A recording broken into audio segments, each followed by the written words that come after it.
Buenos días, profesoras y alumnos. Nosotras somos el equipo número 5, conformado por mi compañera Gema Ortega y su servidora Alexandra Flores. Nosotras les vamos a presentar la práctica de laboratorio número 5 con el tema de extracción líquido-líquido.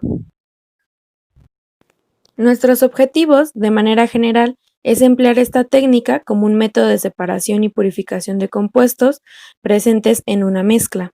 De manera particular, se deben de realizar diferentes tipos de extracción, como selectiva y múltiple, así como conocer e interpretar la información que se nos aporta.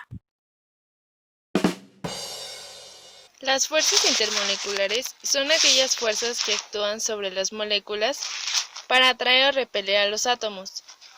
Las fuerzas de Van der Waals, que pueden presentarse como una fuerza atractiva o repulsiva, afecta a los átomos de las moléculas debido al enlace covalente que presentan o a la interacción electrostática de unos iones con otros. Fuerzas dipolo-dipolo es un tipo de fuerza intermolecular que solo se presenta en moléculas polares y se produce por la atracción electrostática de la zona cargada negativamente y la positiva. Fuerzas de Debye, o también llamadas fuerzas dipolo-dipolo inducido, son fuerzas en las que la molécula polar induce en la molécula no polar un dipolo, lo que origina la atracción electrostática.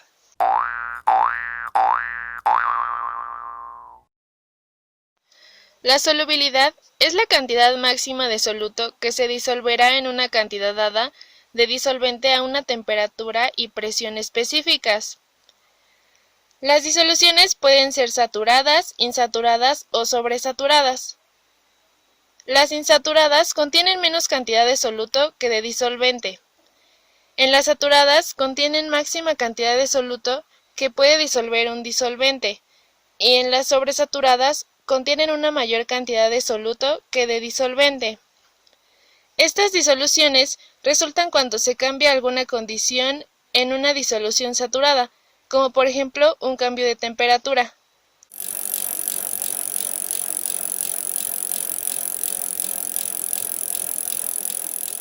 Relación entre las fuerzas intermoleculares y la solubilidad. Dos sustancias que tienen el mismo tipo y magnitud de fuerzas intermoleculares serán solubles entre sí. Los compuestos polares son solubles en compuestos polares. Por ejemplo, el agua es polar, por lo tanto va a disolver sustancias que sean polares o que tengan puentes de hidrógeno. Los compuestos no polares son muy poco solubles en agua, y en general, los compuestos orgánicos no son solubles en agua. Estos son solubles en compuestos no polares y solventes orgánicos como el benceno. Ahora pasaremos a la definición de extracción, que en pocas palabras es un procedimiento para la separación de una sustancia dentro de un disolvente. Estos últimos deben de ser inmiscibles entre sí, es decir, que no se pueden mezclar, y siempre va a contar con dos fases, una líquida o acuosa y una orgánica. La fase líquida nos va a ayudar a poder aislar o a extraer nuestra sustancia de interés, la cual permanecerá dentro de la fase orgánica. Existen muchos tipos de extracción, como por ejemplo la extracción con disolventes orgánicos. Esta es una técnica de transferencia de un soluto en un disolvente a otro. ¿Qué quiero decir? Que al tener una disolución, o sea, un soluto dentro de un disolvente, vamos a transferir esa disolución a un segundo disolvente. Debe de ser igual inmiscible entre sí. Y vamos a agitar, provocando que el soluto se distribuya a lo largo de ambas fases, la líquida y la orgánica, hasta llegar a un equilibrio. Al final tendremos dos concentraciones, la concentración en la fase orgánica y la concentración en la fase acuosa. Un punto importante a considerar dentro de nuestro tema de extracción es el coeficiente de distribución, denominado por la letra K. Es una constante que determina la relación de las concentraciones dependiendo de si es fase orgánica o fase acuosa. Esta se mide en gramos sobre litros.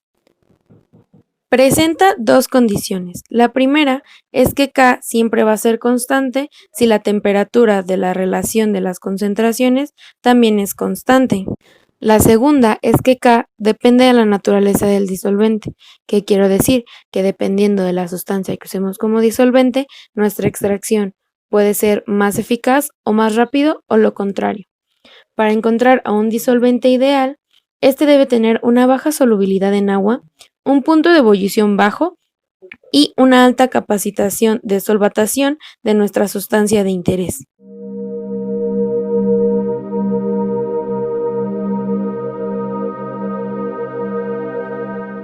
Otro punto a considerar es el pK, el cual es una magnitud que nos ayuda a cuantificar la tendencia de las moléculas para disociarse dentro de una solución acuosa.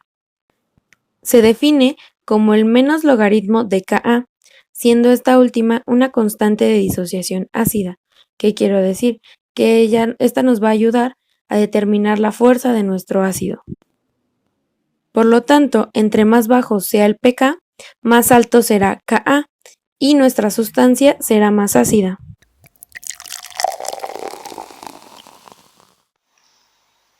La extracción selectiva se emplea para separar mezclas de compuestos orgánicos en función de la acidez, de la basicidad o de la neutralidad de estos. Este tipo de extracción se basa en una reacción ácido-base entre el producto a separar y el disolvente activo adecuado. Es necesario utilizar disolventes activos y estos pueden ser ácidos o básicos. Los disolventes activos que más se utilizan son el ácido clorhídrico y el ácido sulfúrico en disolución acuosa del 5 al 10%. Los disolventes activos básicos más utilizados son el hidróxido de sodio y el hidróxido de potasio. Los compuestos básicos como aminas se extraen con disolventes activos ácidos como el ácido clorhídrico al 5 o 10%. La reacción que ocurre es que las aminas, al ser una unión covalente menos polar y soluble en disoluciones orgánicas, al agregarle ácido clorhídrico, forman una unión iónica más polar y soluble en agua. Los ácidos carboxílicos reaccionan con disolventes activos básicos, como hidróxido de sodio al 5 o 10%.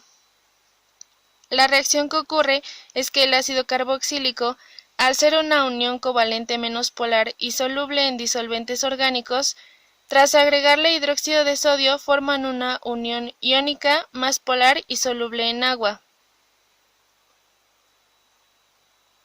Los fenoles son compuestos menos ácidos que los ácidos carboxílicos, y por esta característica reaccionan únicamente con bases fuertes como el hidróxido de sodio. La extracción selectiva también se utiliza para eliminar impurezas ácidas o básicas en un producto aislado de una mezcla de reacción. Pigmentos vegetales. Los colores que presentan los vegetales son debido a unos compuestos químicos llamados pigmentos. El color que presenta un determinado órgano vegetal depende generalmente del predominio de uno u otro pigmento o la combinación de ellos. Los pigmentos vegetales que se encuentran en los cloroplastos son moléculas químicas que reflejan o transmiten la luz visible. El color de un pigmento depende de la absorción de distintas longitudes de onda de la luz y de la reflexión de otras longitudes de onda. La clorofila es un pigmento de las plantas que les proporciona su color verde debido a la presencia de dos pigmentos llamados clorofila alfa y clorofila beta, y que absorbe la luz necesaria para la fotosíntesis.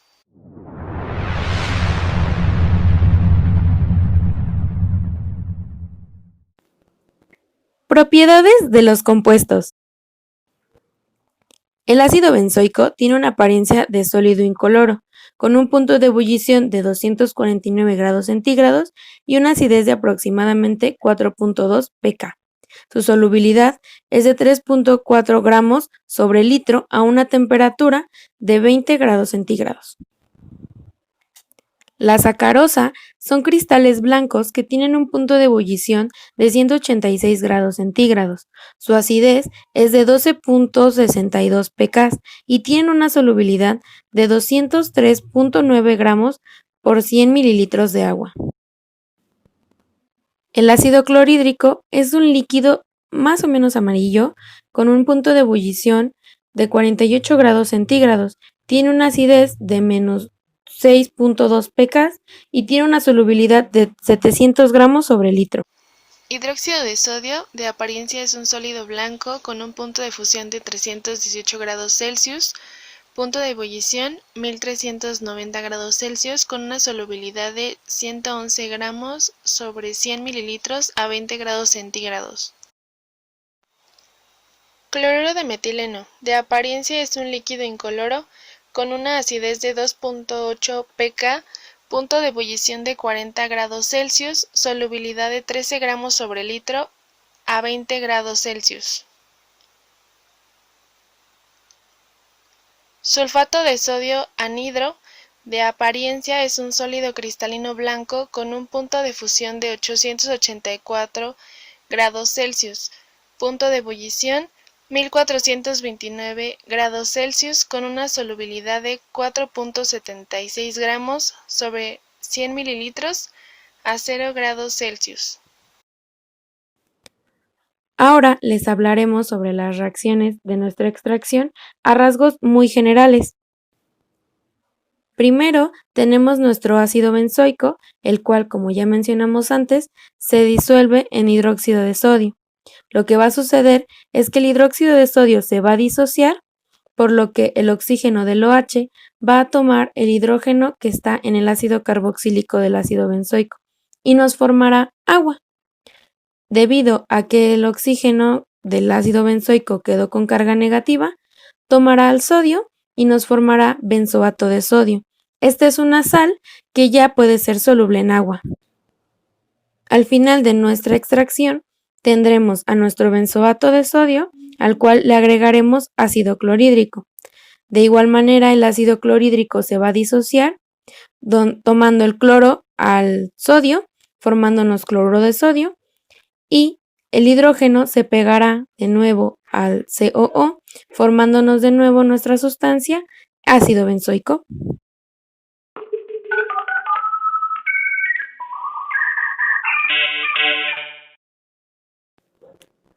Ahora pasaremos a nuestro proceso experimental. Primero tomaremos un vaso de precipitados al cual le agregaremos 0.5 gramos de sacarosa y 0.5 gramos de ácido benzoico. Después procederemos a solubilizar el ácido benzoico con 5 mililitros de hidróxido de sodio al 10%. Esto lo verificaremos con un papel de pH y nos aseguraremos de que nuestra disolución tenga pH de 9.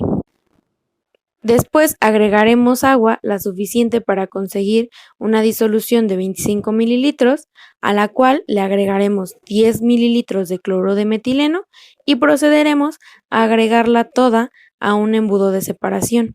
Es importante saber manejar bien este embudo, pues es la parte vital para nuestra extracción. Primero debemos asegurarnos de que la perilla pueda manejarse de manera fácil, de que no esté abierta o que no esté muy dura o que no tenga residuos de otra extracción.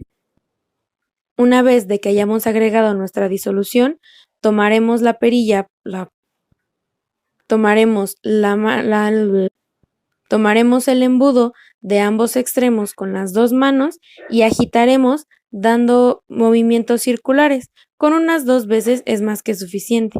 Debido a este paso, se generará presión dentro del embudo, por lo que hay que abrir el tapón de la parte superior para liberar la presión. Este paso hay que repetirlo las veces que sean necesarias hasta que cuando abramos el tapón de arriba ya no se escuche la presión.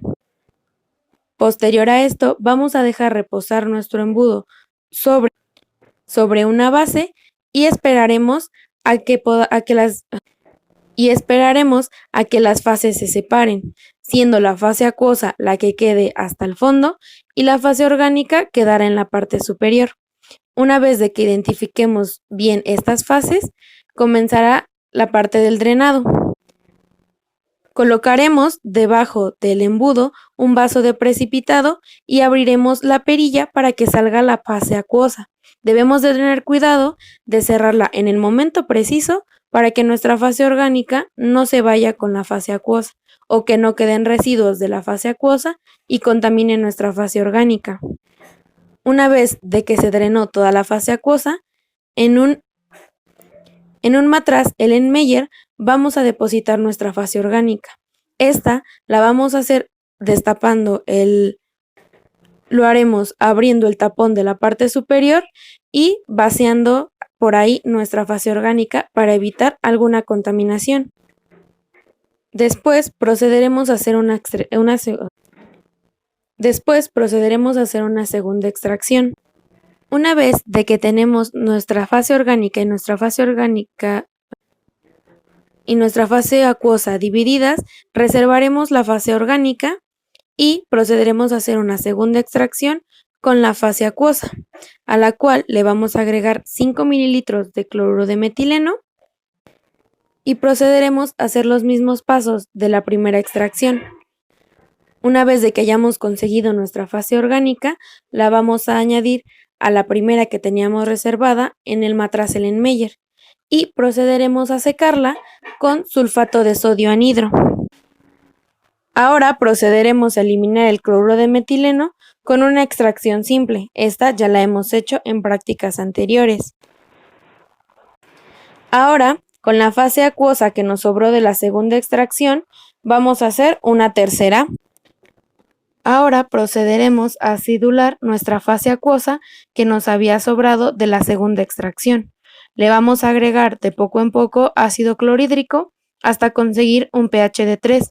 Posteriormente se le va a adicionar 10 mililitros de cloruro de metileno y esa disolución se va a agregar al embudo de separación y se procederá a hacer la extracción como veníamos haciendo anteriormente. Una vez que hayamos conseguido ambas fases, la fase orgánica se depositará en un vaso de precipitado dentro de un baño de hielo. Es importante mantener tapada este vaso de precipitado para evitar que el cloruro de metileno se evapore. Después procederemos a secar la fase orgánica en sulfato de sodio y se va a decantar en un matraz balón que previamente está seco y pesado en la balanza. Finalmente, vamos a destilar el cloruro de metileno en un baño de agua caliente. Es importante que no llegue a la sequedad. Una vez de que haya destilado todo el cloruro de metileno, se procederá a pesar el residuo sólido y se podrá calcular el porcentaje de recuperación. Tratamiento de residuos. El residuo que nos haya quedado de la fase orgánica, si presenta cloruro de metileno, se desecha en residuos halogenados, si no, se desecha en la tarja sin mayor problema. Los ácidos y bases deben neutralizarse y posteriormente desecharse en el drenaje. Los sólidos se filtran y se empacan para su incineración. Y finalmente, el sulfato de sodio se lava con etanol y se seca en la estufa. Aplicaciones de la extracción líquido-líquido. En la industria bioquímica se utiliza para la separación de antibióticos y la recuperación de proteínas de sustratos naturales. En extracción de metales, como la recuperación del cobre e isótopos radioactivos. En la recuperación de compuestos aromáticos como fenol, anilina y compuestos nitrogenados en agua de desecho. Y en la recuperación de compuestos orgánicos como formaldehído, ácido fórmico y ácido acético. Conclusión. La extracción líquido-líquido es un proceso químico muy importante que se utiliza para la separación y purificación de mezclas. Este proceso se ha empleado desde épocas antiguas, pero no fue hasta 1930 en donde se aplicó a nivel industrial. Pues como brinda una mayor pureza a las sustancias, al llevarse a cabo puede ahorrar el consumo de energía y por ende tiene bajo costo. Este tipo de extracción no solo sirve a nivel industrial, sino que además se puede emplear para la recuperación de contaminantes en cuerpos de agua o como parte de conocimientos aplicados en distintos niveles académicos.